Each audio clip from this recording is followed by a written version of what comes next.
This week on Myths and Legends, there are two stories of pilgrimages. On the first, we'll meet a forlorn former samurai whose wife has a secret.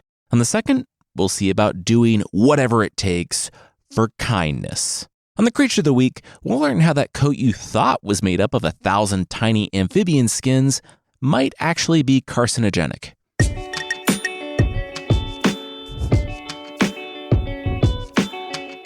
This is Myths and Legends, episode 369, Pilgrims.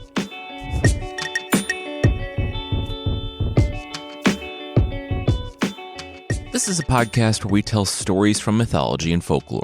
Some are incredibly popular stories you might think you know, but with surprising origins. Others are tales that might be new to you, but are definitely worth a listen.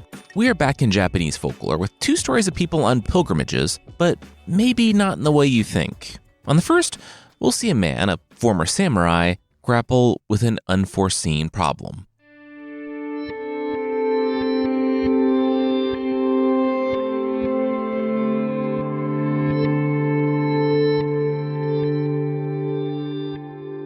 What is she doing with him? Sawaichi heard everything. Maybe they didn't think he could, maybe they didn't care. As he felt his way down the street each morning, to a different client's house, to work his trade as a masseuse, he could feel the silence that followed like a bubble around him.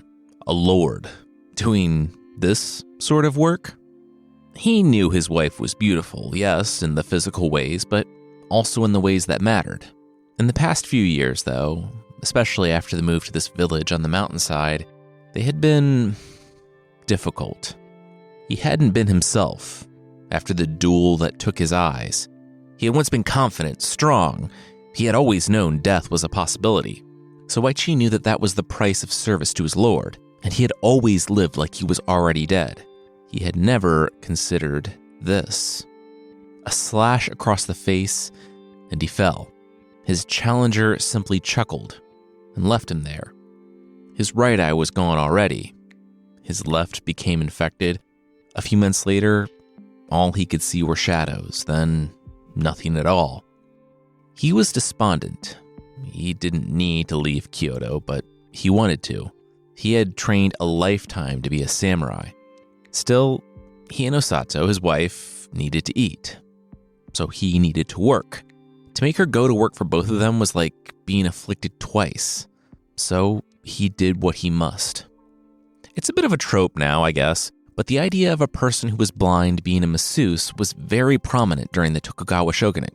In fact, during that time, only people who were blind could practice a certain type of massage that had supposed medical benefits. Some people who were blind went to certain medical schools to learn the massage. I guess during the occupation of Japan by U.S. General MacArthur after World War II, the practice of this type of massage was banned, and it prevented the blind community from earning a living until Helen Keller learned of it and interceded with the U.S. government to lift the ban.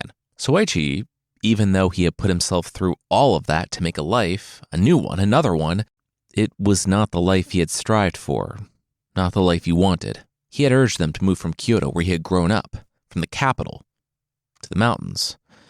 Partially because he didn't want to compete with the masseurs of the city, partially because he didn't want to face the people he had coasted above his whole life. He would never see their faces, but he knew how they looked at him. And after everything, he just couldn't bear it. So they moved. They moved up into the mountains, to a place where no one knew his name. No one knew the man he had been, only the one he was now. And he did a good job. He left early in the morning before the break of dawn and found clients around the village and countryside. There were many people who worked hard and, as such, many that needed him. Despite the changes, there was still a part of him who, resolved to do something, couldn't help but do it to the best of his ability. He returned early one morning and called out a greeting to Osato, but she didn't answer. He was confused. He felt around the house, and it was empty. A thought began to take root. It found fertile ground in his already melancholic mind, and it was confirmed when, canceling his morning appointment the following day, and the day after, he found the house empty. After a month, his suspicion had not merely grown, but blossomed. His wife was taking advantage of the one time she was sure he was out. She was with another man.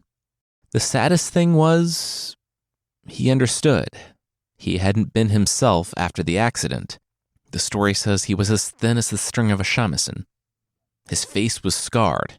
That day, he waited until she came home. She was out of breath, and she was surprised when he called out from the other room. Home early.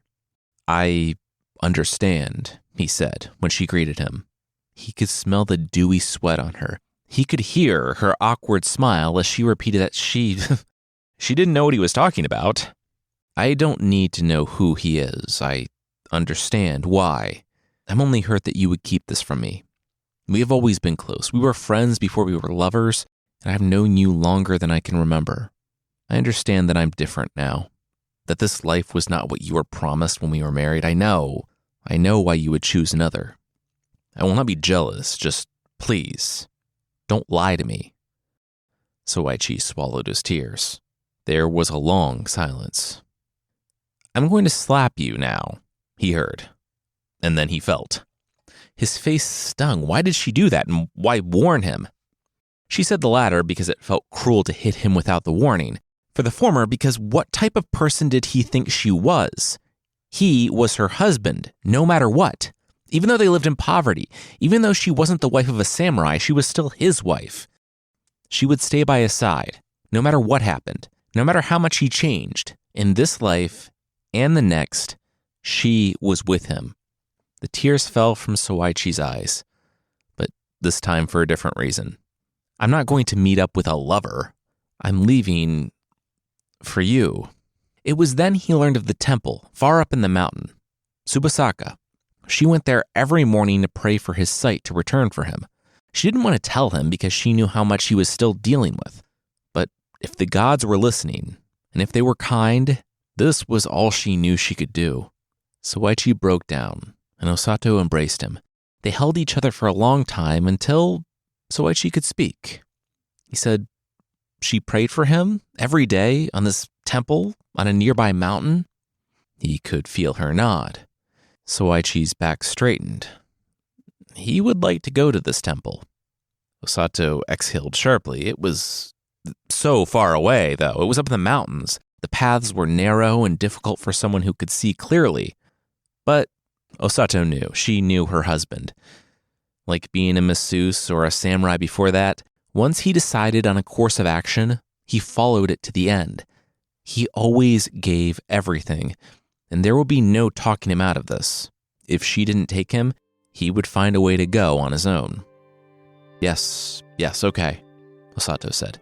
They could leave in the morning.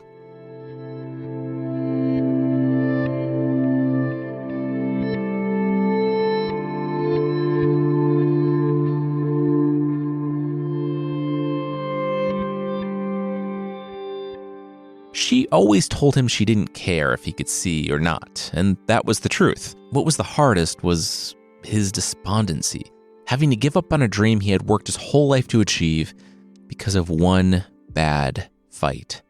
The early storms washed mud down from the mountains, and despite wanting to go each day, Osato had been forced to postpone not just her own prayers, but leading Soichi up as well.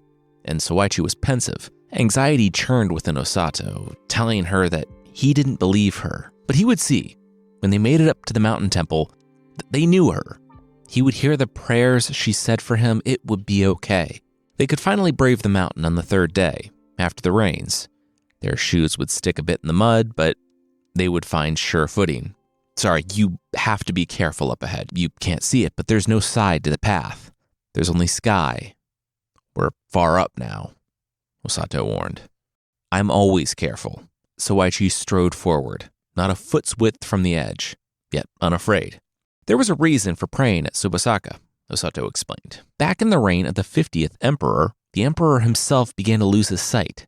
Soon, like Soichi, his world was shadows, but when the abbot prayed for 107 days, the emperor's eyes were healed. There was a long silence as she saw the temple on the mountainside up ahead. She didn't say that she had been praying for over 300 days, that she was beginning to hate the goddess Canon. Whether it was some action of her husband, something she did, or just the cruelty of the gods, she didn't know. but Canon had not heard her prayers or seen her tears. And if the goddess had, well, that was worse than anything, because there had been a multitude of both prayers and tears. She watched Sawaichi's face when the monks greeted him, explaining how, before the sun was up each day, his wife came to the Canon Hall to pray for him, just as they taught her. He nodded with the same solemnity that he reserved for everything else now, and asked to be shown where his wife prayed. They removed their shoes. She took him by the arm, and the monks walked them to the spot. The floor had been worn shiny by the trickle of supplicants over the decades. Whether or not they received what they begged from the gods was known likely only to them.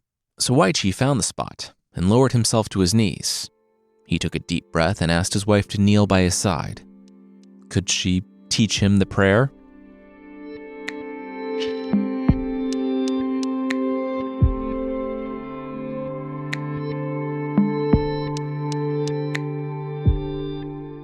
We'll see Sawaichi the praying machine, but that will be right after this.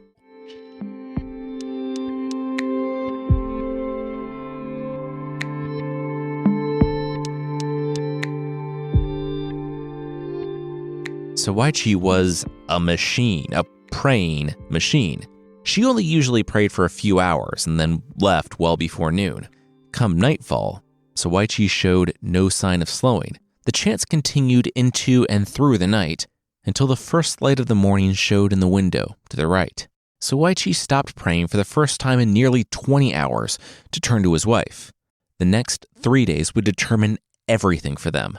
Her eyes widened. 3 days, but they only brought enough provisions for a single hike. They couldn't burden the monks. They would starve up here.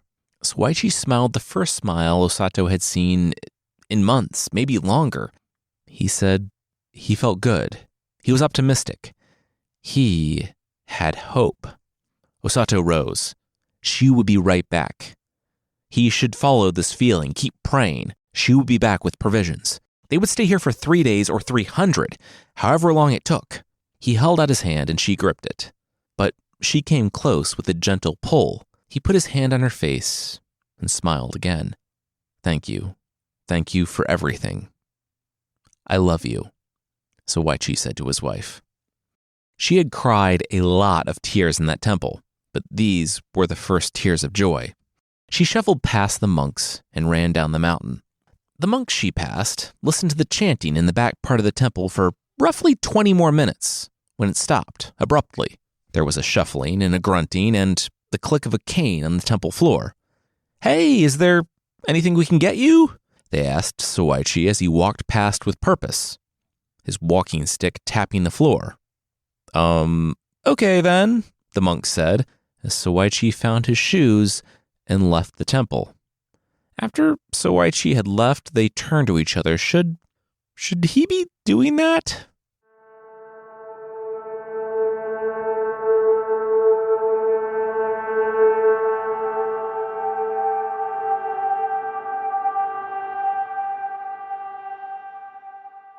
It wasn't difficult to find the spot.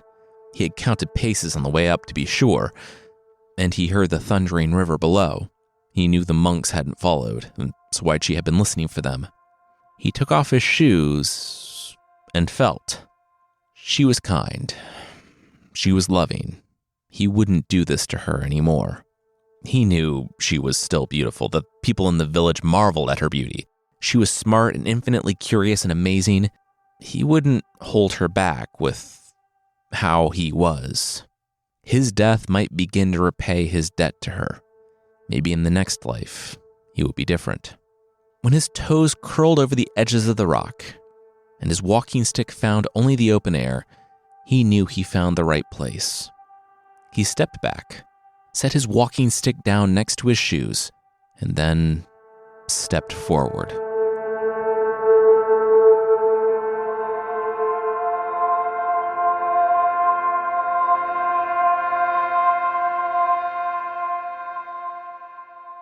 Osato dropped the supplies and ran.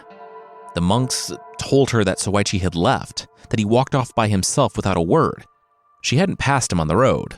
The light was failing when she finally began her ascent. She hadn't seen the shoes and the cane, both on the edge of the cliff, Oh, no. She rushed to the edge, and while in the twilight she could barely make out the bottom, the crumpled body of her husband was clear enough. She dropped to her knees and sobbed. For years she had prayed. She knew his pain. She only wanted to help, but he hid it from her, keeping it, not realizing that by being strong, he was hurting both of them. She had prayed, and it had been for nothing. She was alone now. A widow. She could remarry, of course, but she didn't want to remarry. She loved her beautiful, broken husband. She wanted to heal with him so they could live happily together, heal in whatever form that took. Now, he was gone. He had left his own darkness of this world for the darkness of death. Her hands dropped to her side, and her fingers grazed the cane. He had left his walking stick. Who would take his hand? Who would guide him in the next world? She rose, picking the cane up from the ground, as Osato, too, stepped from the rocky outcropping, chanting a prayer. She was surprised by how little fear she felt. The darkness took her, like it had taken Sawaichi before her.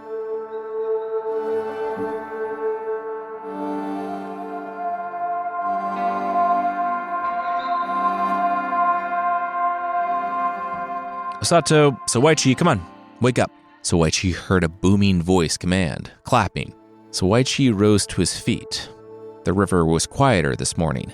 He blinked and saw the most beautiful sunrise in the valley. He turned and saw Osato, sleeping peacefully on the ground. She really was beautiful and... Wait. There he is. I wonder when you would notice, he heard behind him.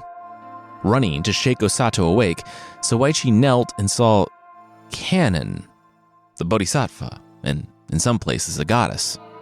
Then he rose. Wait. The woman hovering above the water smiled. All coming together? But he should be dead. Not just you, Kannon pointed. He turned to see Osato, also waking up. It had been years since he had seen her. He almost didn't recognize her. So Sawaichi helped her up. She, too, was confused by the clear morning and the woman floating above the water. They had died. Yes, you had, Kannon said. Yesterday was the day they died. It was always fated to happen. Sawaichi would jump, and then Osato would jump after him. Sawaichi straightened up. Fated. So he was always fated to lose his eyes. Instead of mourning the past, which couldn't be changed, he should have been focused on the present, on the lives around him. Wait, why are we here? Why are we alive? I followed him into the darkness. Osato's pain was still raw. Kannon pointed at Sawaichi. He thought his story was over, and he closed the book, thinking that he knew better than the gods. Sawaichi looked to his feet. But Kannon said that she would have her do. She had heard Osato's prayers from over the years, and she would bless the couple, even if it meant dragging them back from death to do it, and she wouldn't hear any protests. Sawaichi asked, why would they protest that? Oh, got it. Okay, it was a good thing. Kannon looked on the couple, but there was something of an imbalance now. The wife's merit in praying for her husband had led to heaven bringing back his sight, but there was still the issue of all this. Kannon pointed to the them being alive thing. The couple bowed low. They would do anything for this gift, serve her in any way possible. Oh, you will, Kannon said. They were going to go on a pilgrimage. 33 temples, all around the land. The story of what happened here would ring out in every corner of Japan. Sawaichi said, 33 temples, that could take the rest of their lives. No, Kannon said, not your lives, my lives. They belong to me now. And you're right, it's going to take years. So you're going to spend them together, traveling from place to place, experiencing the wondrous natural beauty of this world, and telling the world of my kindness and mercy. Both Sawaichi and Osato, foreheads back on the ground, said that they would do their best to fulfill this duty and pay their debt. They couldn't hold back their smiles.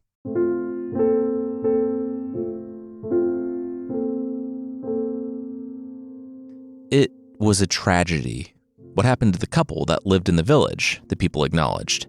Their bodies must have been washed away by the river, because all that was found of them were his shoes. There was, however, word of a couple, similar to them, who was making a pilgrimage to dozens of temples, telling of the wisdom of canon.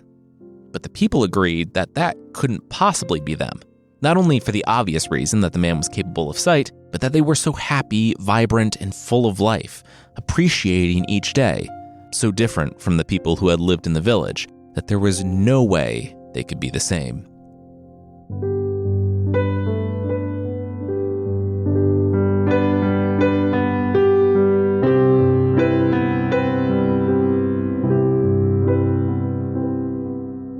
Kannon is an extremely popular bodhisattva in Japan. She's related to Buddhism, though sometimes worshipped as a goddess, and many people pray to her in hopes of gaining her compassion and mercy. In certain branches of Buddhism, she is actually one of the Buddhas. We've mentioned her before, and Kannon is a distinctly Japanese entity. It's also a translation of sorts. The Bodhisattva Kannon is translated from a more widely known name. That name? Well, that's the Bodhisattva Guanyin. The story was originally a kabuki play, and I found a few different versions. Some versions don't mention why he was blind, others that he was born blind. The samurai bit was, unless I'm misremembering a version I read, my addition. I wanted his sadness to stem from his mourning of the life that he had worked so hard for, but which had been taken from him, and the hopes that would never be. I didn't want his blindness to be the problem, but rather have it be a symptom of what was really crushing to him, having to leave his dreams behind and start again. We'll be right back with another story, but that will be right after this.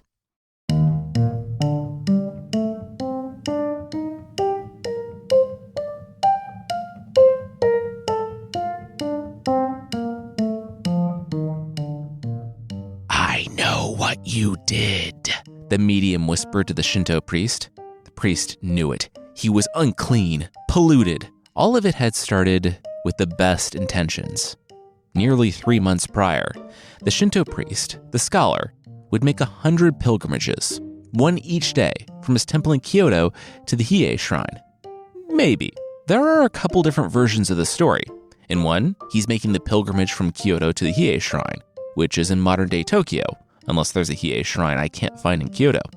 To go from Kyoto to Tokyo and back in a day is physically impossible. It's nearly 600 miles, or almost 1,000 kilometers. Another version omits Kyoto and just says he visited the Hiei shrine every day. My initial reading of it was that he did a round trip between Kyoto and Tokyo, stopping at the shrines along the way.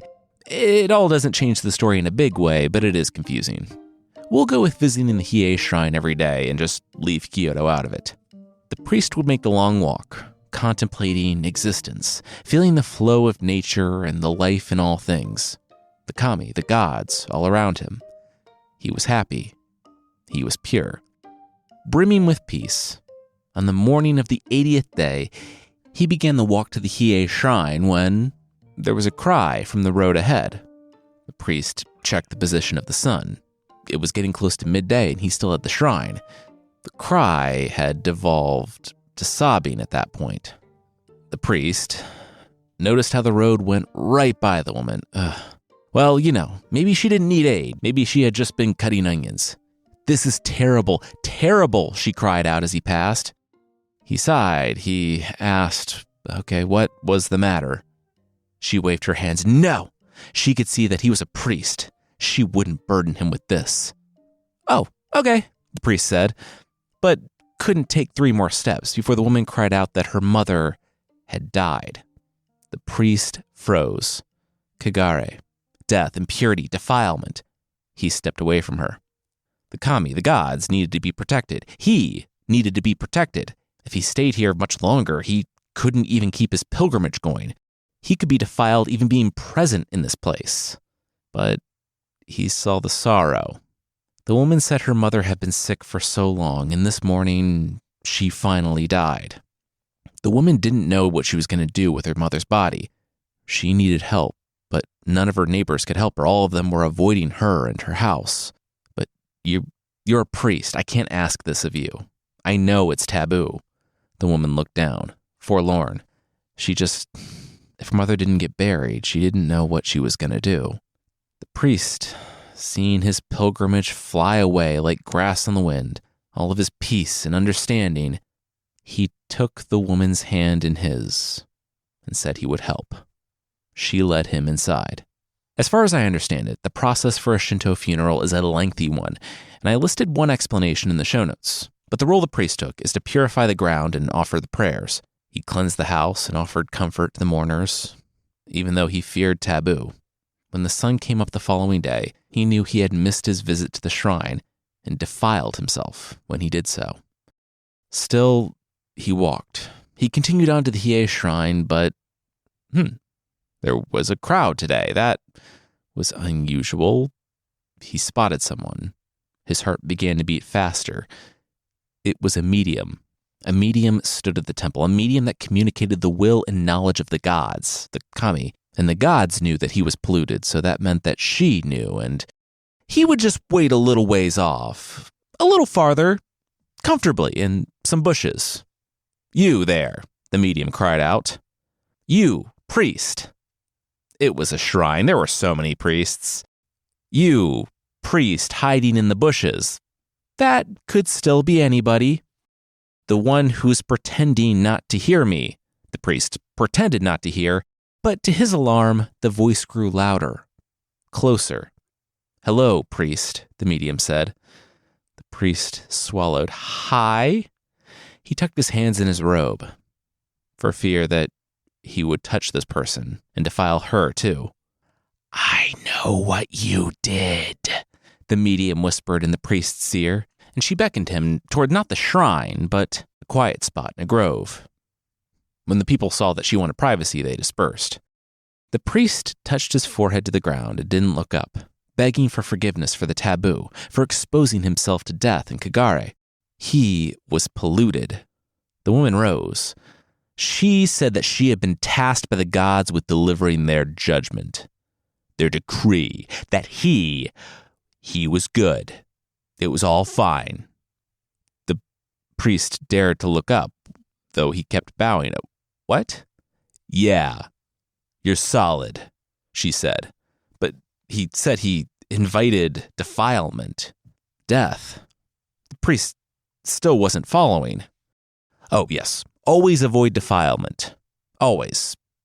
Unless," the woman trailed off. The priest said always meant always. You can't qualify always with unless, because then it ceases to be always. The woman sighed. He was one of those. Okay. You should always follow the decrees of the law and avoid taboo, unless it would be more compassionate to not follow those laws. Rules exist to guide people to be compassionate, kind, and just.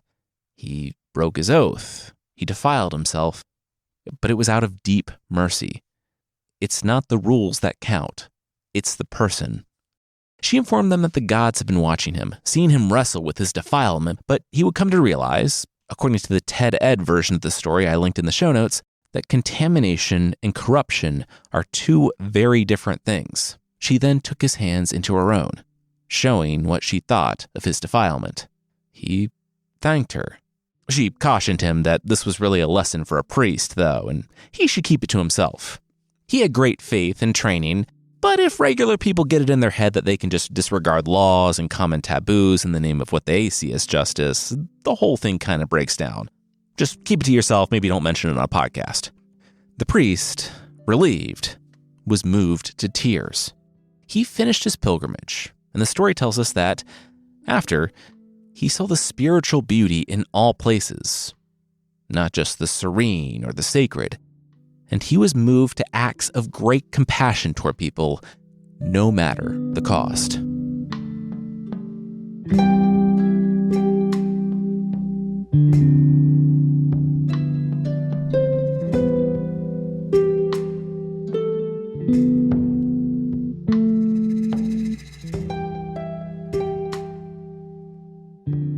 That's it for the stories this time.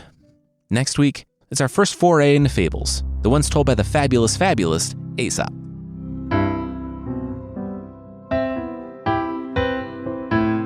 The creature this time is the salamander from Europe. The salamander is, of course, from kind of everywhere. It's a real animal. It's also magic. Salamanders, if you didn't know, are impervious to fire. Does that mean you should go around tossing amphibians into fire to see if they burn? Please don't. That's not a good or healthy thing to do.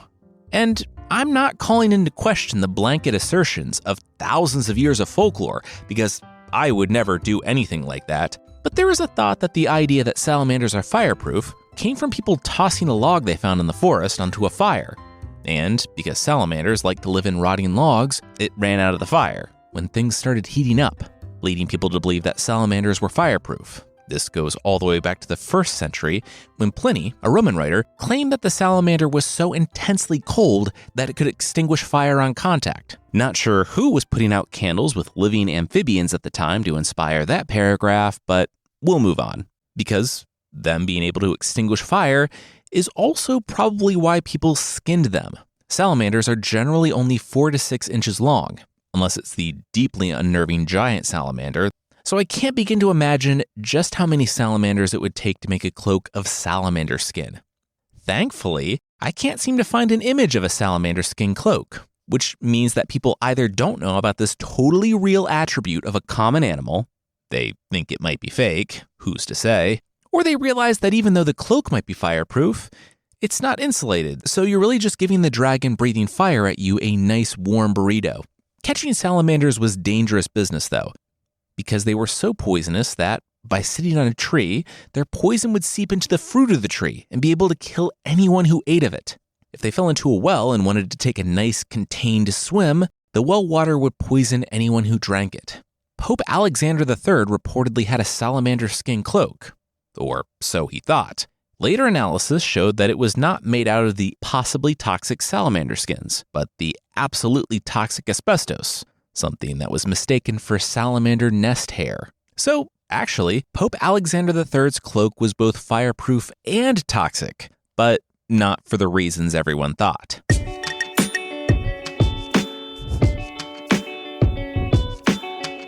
That's it for this time. Myths and Legends is by Jason and Carissa Weiser. Our theme song is by Broke for Free, and the Creature of the Week music is by Steve Combs. There are links to even more of the music we used in the show notes. Thank you so much for listening, and we'll see you next time.